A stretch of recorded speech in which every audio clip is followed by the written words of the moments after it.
Okay, now dati Bible yun. Ephesians chapter 4, verse 26 and 27. Ephesians 4, 26 and 27. Be angry, indeed, do not sin. Do not let the sun go down on your anger, and do not give the devil an opportunity.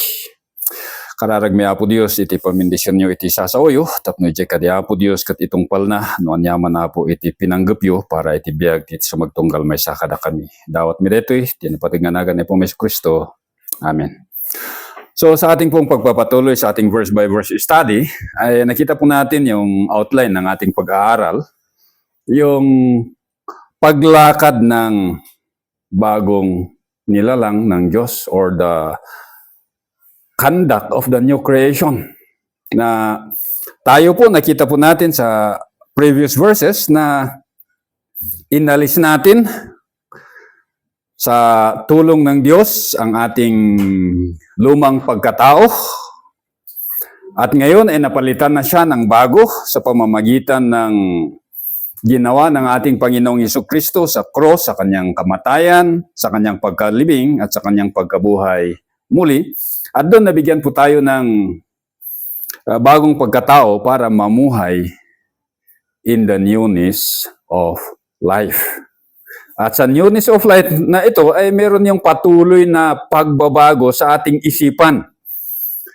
Hindi po ibig sabihin na tayo ay Kristiyano ay matik na yun na lahat nagbago na, lahat ng isipan natin ay talagang nakatuna lahat sa Diyos. Hindi po. Bagamat yung pag-ibig natin dapat sana nasa Diyos. Pero sa ating pamumuhay bilang isang mananampalataya, ay meron yung talang kailangan mabago sa ating mga isipan. At una nakita natin ano yung unang mabago sa atin ayon sa book ng Ephesians, truthful communication. Jelang gamin agpaiso. Yeah, in verse 5. Na laying aside the falsehood, sabi po doon, speak truth to each one of you with his neighbor. So yun po yung yung una na kailangan po natin gawin. At yung first na imperative na nabigay sa Ephesians ay ito po, speak truth with each one. Ito po yung kailangan natin na matutunan. At sabi nga natin, yung katotohanan na ito ay walang iba kundi ang ating Panginoong Hesukristo at ang kanyang salita. Na sa ating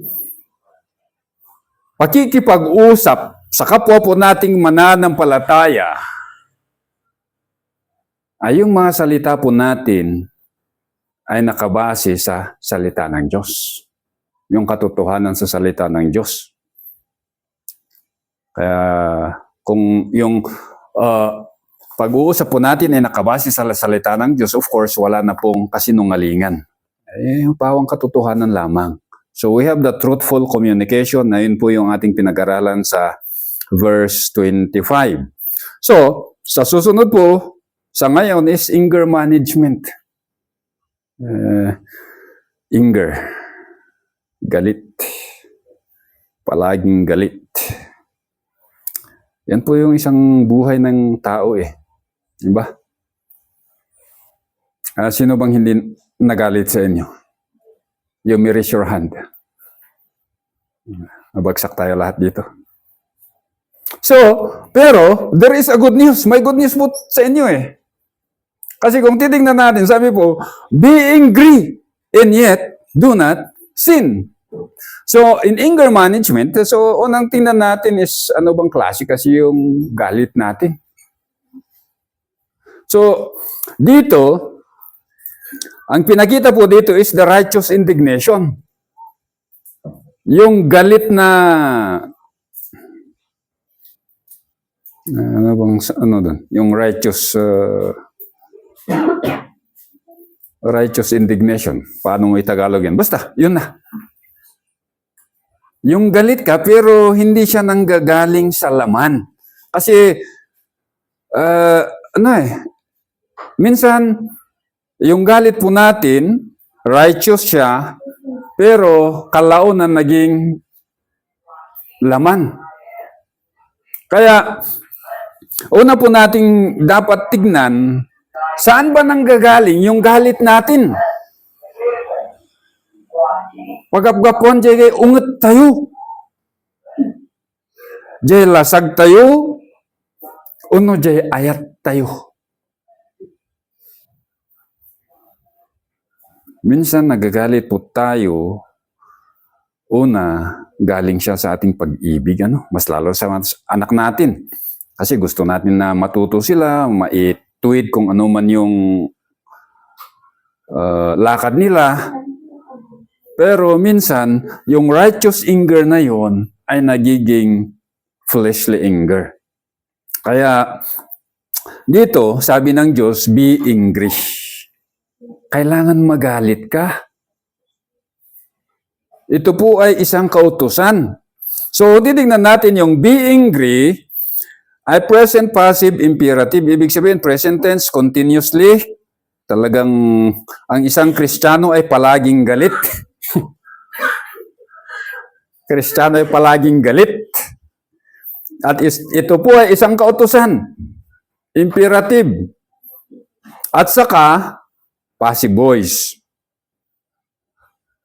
Ibig sabihin, yung galit natin hindi nanggagaling sa atin. It is coming from outward agent. Kaya, kailangan natin makita kung saan ba nanggagaling talaga yung galit natin. Kung nanggagaling sa atin mismo, mali pong galit yun. Pero kung nanggagaling sa Diyos, yung galit na yun, that is a righteous indignation. Isang matuwid na klase ng galit. So, kung titingnan natin, sabi ko kanina, this is a present imperative. Ibig sabihin, continuously, ang isang mananampalataya ay galit. Saan ka galit?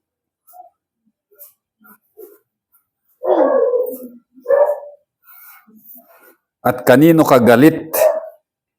So, titignan natin sa context, they lie, they sin, and the evil practices. Diba, pag browse mo ng Facebook, makita mo si flood control.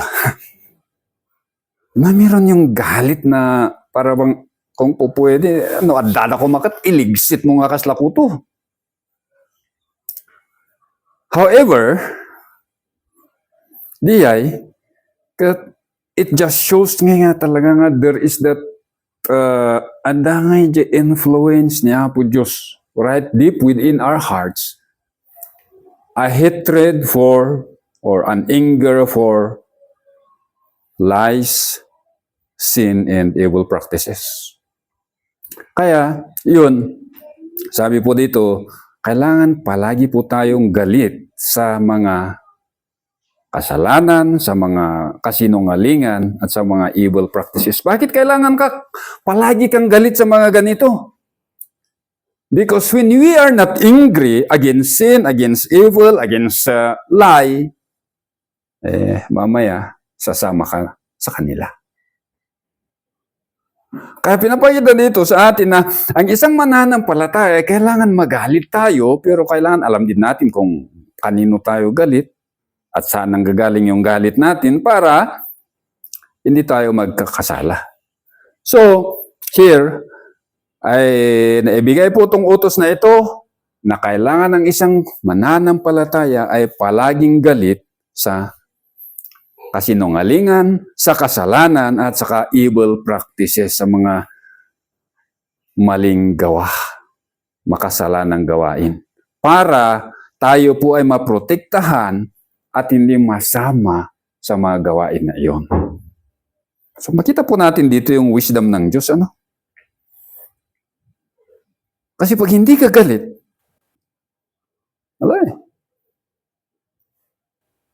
mamaya, nakikitawa po tayo sa mga kasinungalingan. Mamaya, andun na tayo nagsasabi ng kasinungalingan. Diba, ganun? Diba, may kwentuhan. Sumali ka. Ang kwento nila, alam mo na kasinungalingan. Kabulastugan. So nakikitawa tayo.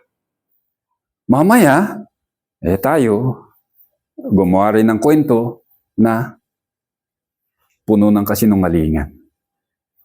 Kaya, ayan po, makita natin yung wisdom ng ating Panginoon dito na kailangan natin magalit. Hindi naman pwedeng, kung may nagkukwento ng mali, punta ka doon, ay, mali ang mga yan. Hindi naman po ganun. Sometimes kung galit ka, meron yung time that you confront, you speak the truth, kasi speaking the truth, nasabi natin is, kasama po nun yung rebuke, yung correction. Kung mananampalataya ang mga yon, pwede bang i-correct. Pero pag hindi mananampalataya na alam mo na lahat sila kambing, huwag ka nang sumali. Umalis ka na.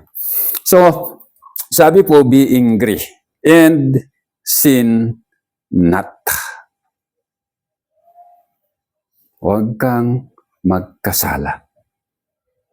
So, hindi po kasalanan ang magalit kung yung galit na yun ay nanggagaling sa Diyos, a righteous indignation or a righteous anger.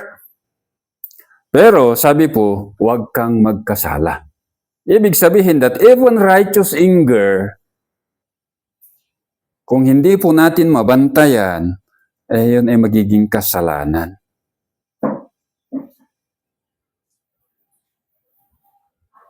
Kaya kailangan po natin bantayan ang ating mga sarili tuwing tayo po ay nagagalit. Kasi the inclination kasi, yung madali po kasi pag galit ka, minsan nadadala po tayo ng emotion Kaya kailangan natin bantayan ang ating sarili. Kaya ang utos dito, ang susunod na utos, sabi, huwag kang magkasala. Do not sin. Present, again, ito ay present imperative. Huwag kang magkasala.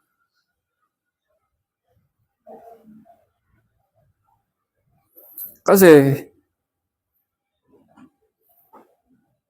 again, in this situation, hindi po exempted dito ang mga pastors. Minsan, kadalasan mga pastors ang mga galit na tao Kasi galit sila sa kasalanan, minsan, sa galit na iyon, doon nagmumula ang kasalanan. Kasi kung hindi na-etude yung kasalanan na yun, hindi na-etude yung tao ng kasalanan na yun, minsan,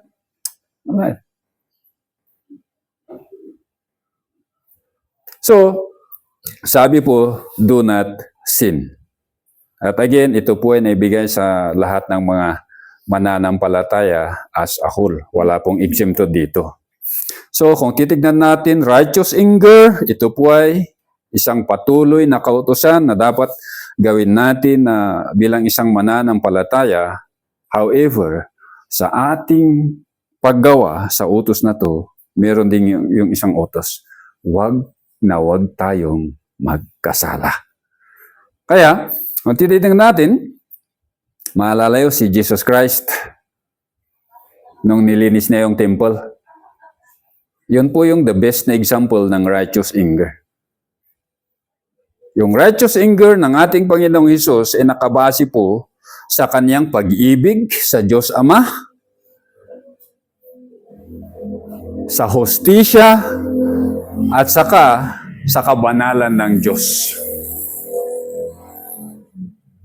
So, tinignan natin, a righteous anger is always motivated by love, justice, zealousness for God's holiness.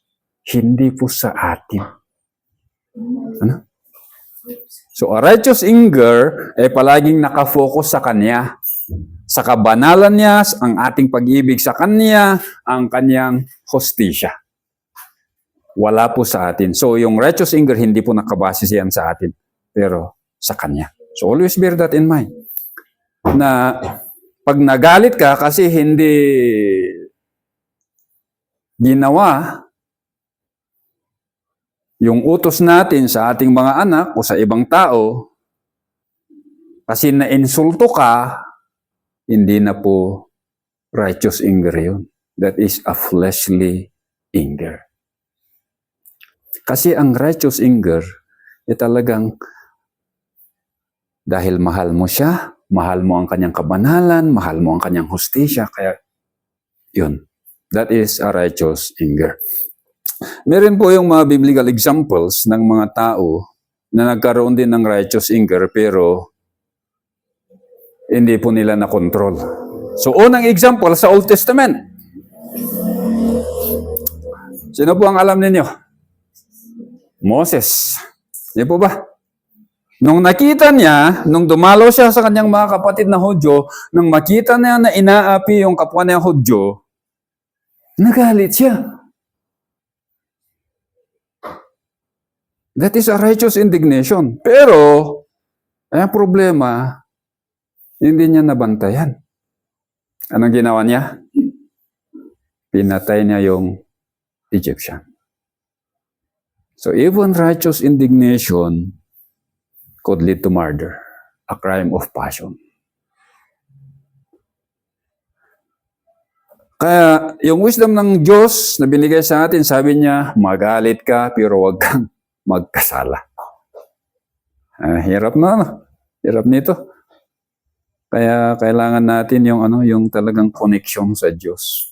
Yung pag-ibig ng Diyos ang siyang pupuno sa aking puso para hindi po tayo will not go beyond the limit. Sa New Testament, meron din example. Sino? May kilala kayo? Sa righteous indignation, si Christ. Pero yung righteous indignation na nagkaroon ng kasalanan, meron yung si Paul. Pero that is still a righteous indignation. That is truthful communication. Yun yung righteous indignation na truthful communication na sinabi niya, mali itong ginawa mo. Pero hindi sila nagkasala, hindi nagkasala si Paul doon. Talagang sinabi niya na harap-harapan, mali itong ginawa mo. Pero, meron yung dalawa. Yung sons of thunder. Si James and John. Yung minsan, si Jesus lalakad siya sa Samaria. Nagpaalam sila na sa mga Samaritans na sabi nila, dadaan kami sa inyo, pero hindi sila pinayagan. Anong sabi ng dalawa? Lord, gusto mo na manalangin kami at sisirain ng Diyos ang mga ito with lightnings and thunders? Di ba? Righteous indignation kasi hindi pinadaan si Kristo sa... Pero, at the guise of spirituality, sabi nila, anya apo, agkararag kami tamang ibaon niya po Diyos, itikimat kan gurod tapno, punaso na dagita nga tatao. So, yun, makita po natin na even righteous indignation, nuhaan nga mabantayan, it will lead to sin. So, sabi po ng Diyos, be angry and yet do not sin. Dalawa pong kautusan ito na patuloy na magalit tayo ng galit na nanggagaling sa Kanya, hindi sa atin, at sabi po, hindi tayo magkasala. At sabi po, be angry and yet do not sin. Do not let the sun go down on your anger. Do not let the sun go down on your anger. So kung titignan po natin, ang ikatlong imperative na ito sa katuruan na ito ay sinasabi po nito yung time limit ng righteous anger. Even righteous anger ay may time limit siya. Ano ba yung time limit ng righteous anger? Sabi po, do not let the sun go down on your anger. Na bagamat na ituro according to the context of the day, ano ba kasi ang ginagawa ng mga mananampalataya or yung mga Hudyo sa unang panahon? Pag sapit ng sundown. So pagsapit ng sundown, that is a time for them to worship. It is a time to reflect kung ano yung nangyari within the day.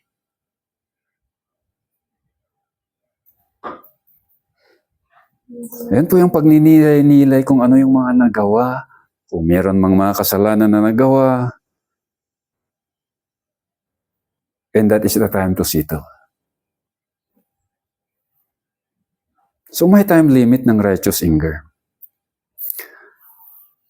Pero, hindi ibig sabihin na pag galit ka, kailangan hintayin mo na lulubog yung araw bago ka magkaroon ng self-reflection. So, it is just a metaphor na sinasabi na may time limit yung righteous anger. Na pag nagalit ka, within that moment, sa oras na yan mismo, magkakaroon ka ng self-evaluation na saan ba nanggaling yung galit na ito, hindi ba ako nagkasala sa ginawa ko. So there is that ultimatum na pinapakita sa atin that even righteous anger have time limit. Kaya in anger management, talagang magaling ang Diyos kasi sabi niya na yung anger natin ay kailangan may katapusan. Kasi pag hindi natapos yan, sa oras na yon, anong mangyayari? Dala-dala mo yung kabigatan ng galit na yan hanggang sa matulog ka, hanggang sa kinaumagahan, ano nang mangyari sa inyo? Wala na. Kasalanan na po yun. And that will lead to bitterness,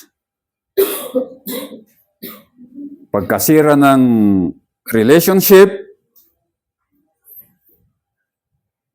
at kung titingnan natin sa mga kwento ng mga murders, it can even go to killing somebody. Kaya, sabi ng Diyos sa atin, do not let the sun go down on your anger. Ito po again is a present active imperative. Sinasabi sa atin na gawin po natin yung responsibility natin na gawin tong utos na ito na pag nagalit tayo, right then and there, kailangan magkaroon tayo ng assessment with the Lord. Always go to God in prayer. Sabihin po natin, Lord, tama ba yung ginawa ko? Nagkasala ba ako? Para kung nakita natin na nagkasala tayo, there is that repentance. Para yung galit na yun ay hindi po natin dadalhin yan hanggang sa paglubog ng araw. Kaya maraming tao ang stress, ang isang dahilan is anger. Galit.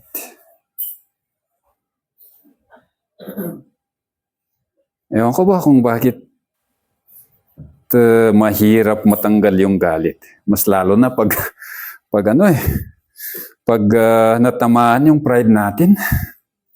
Diba? Na-insulto tayo. Ay, hirap. Pero the command, sabi po, do not let the sun go down on your anger. Actually, yung anger dito na nagamit, it is intensified. So yung be angry, yung nagamit lang doon is orge. Ibig sabihin, settled anger or fixed anger. Talagang yun ay andun yung paggabay ng Diyos. Pero dito, yung anger na ito is intensified na ito kasi ang word na nagamit dito is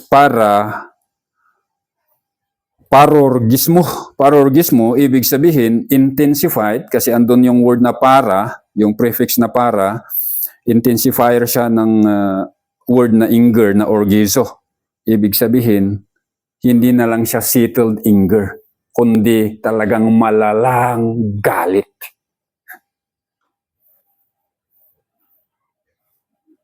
So, dito, sabi, intensified provocation to righteous indignation, magiging kasalanan yon kung hindi siya masettle immediately.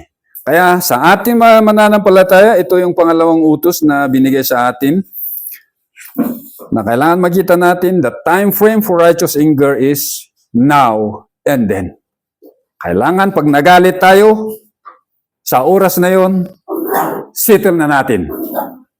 Hindi natin hintayin na dalhin natin yung anger na yon kung saan-saan. Kasi sometimes anger, wala eh. Talagang paggalit ka, pag may nakita kang aso sa daan, sisipain mo yan talaga. Di ba? Kaya sa ating mga mananampalataya, settle that anger right there, kung saan ka man nagalit. Pangatlo, sabi po, give no opportune time to the devil.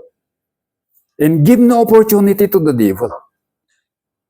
So again, ito ay present active imperative. So yung word na do not, parang sinabi dito nga, not even. Wag na wag. Wag na wag mong bigyan yung Satanas or yung devil ng opportune time. Kasi kukunin at kukunin niya yan pag binigyan mo siya ng oras or yung opportunity. Kaya mahirap po. Mahirap po na kasi si Satanas, di ba, palaging nakamasid yan. Kung galit ka, anong gagawin niya? Aapuyan yung galit mo para mas magalit ka. Isa lang yung nakita mo na nagbigay sa'yo ng fixed anger. Mamaya madadagdagan yan. Hanggang maubos na yung darili mo sa... Kaya, sabi po, do not give the devil an opportunity or give no opportunity to the devil. Ito is yung do not give ay parang nagbigay ka ng plato na may pagkain kay Satanas. Halika na, kain ka. Parang ganun. Kaya, when righteous anger ay hindi siya na-settle nung nagalit ka sa oras na yon at dala-dala mo yon para mong binibigyan si Satanas ng pagkain na para siraan ka or sirain ka. So, makita po natin dito, this is an imperative to stop an ongoing course of action. Na ihinto mo na, tama na yan. Huwag mo nang bigyan si devil. Devil ang nagamit dito ay hindi Satan pala, devil. Hindi mo bigyan si devil ng opportunity. Opportunity, ang word dito is sabi po, bigyan mo siya ng lugar na kung saan gawin niyang bahay. Huwag mong bisitahin si Satanas o si Diablo. Huwag mong bigyan ng room sa buhay natin kasi papasok at papasok siya. And one way of giving a room for the devil is continuous anger. Kaya sabi po, huwag yung bigyan ang devil. Yung word dito is devil, diabolo, na ibig sabihin false accuser or slanderer. The one who divides. The one who bring division. Yun po yung nagamit dito. Kaya pag binigyan po natin ng lugar si Satanas or yung devil na ito sa buhay natin, papasok siya at magtatanim siya ng mga doubts. Did God not say? Anong sabi niya kay Eva? Di ba sinabi ng Diyos? Oh. Devil nga siya eh. Kaya huwag kayong magtaka kung yung mga old woman na gossiper, tawag sa kanila diabolos. Ibig sabihin, sila yung sumisira ng mga relationship o mga fellowship. They come in between to destroy. Yan po yung gawain ni Satan dito eh. Kaya sabi po, give no opportunity to the devil. Give no dwelling place. Huwag natin bigyan si Satan ng lugar sa buhay natin na kung saan pwede siyang pumasok. At ito po, again, the context here is anger. Continuous, unsettled anger. Dito po papasok si Satan. Kaya wag po kayong magtaka kung kaninang umaga nagalit kayo, hindi kayo na mag-church. Why? Because hindi na-settle kasi yun. O kaya pumunta ka man sa church, wala kang concentration kasi hindi na-settle yun. That is an opportunity, that is a dwelling place for Satan to cast doubts in our minds. Kaya, ito po, yung continuous renewal, yung patuloy na pagbabago sa ating mga isipan bilang isang mananampalataya. Una, nakita po natin yung truthful communication. Pangalawa na nakita natin sa linggong ito is anger management. Na nabigay sa atin na kautusan, palagi tayong galit. Galit sa kasinungalingan, galit sa kasalanan, galit sa maling mga gawa. Pero sabi, huwag tayong magkasala at huwag po nating hayaan na yung galit na yon ay tuloy-tuloy. Pag nagalit po tayo, settle po natin there and then. Para walang lugar si Satanas na pumasok sa atin at manggulo. So shall we pray? Father, kami po ay nagpapasalamat sa inyong mga salita na aming binasa at pinag-aralan sa umagang ito. Totoo po, Ama, na minsan ay nadadala po kami sa galit. Oo, we have to admit that sometimes even in our righteous indignation, nagkakasala po kami kasi hinahayaan namin na yung galit na yon ay patuloy na dala-dala po namin. Nagkakaroon ng bitterness, nagkakaroon ng stress kasi hindi mo po namin binibigay sa inyo. So Father, help us and enable us by your Holy Spirit to be continually angry against sin, against lies, against evil practices. But then, Lord, allow us not to dwell on the bitterness of that anger. Bagkus, yung pag-ibig niyo, yung kabanalan niyo, ang siyang patuloy na motivation, yung anger na yun sa buhay namin. At tulungan niyo po kami na sa aming kagalitan ay huwag po naming mabigyan si Satan ng lugar para guluhin yung buhay namin. So Father, may your words continually teach us and instruct us para magkaroon po kami ng patuloy na renewing sa aming kaisipan.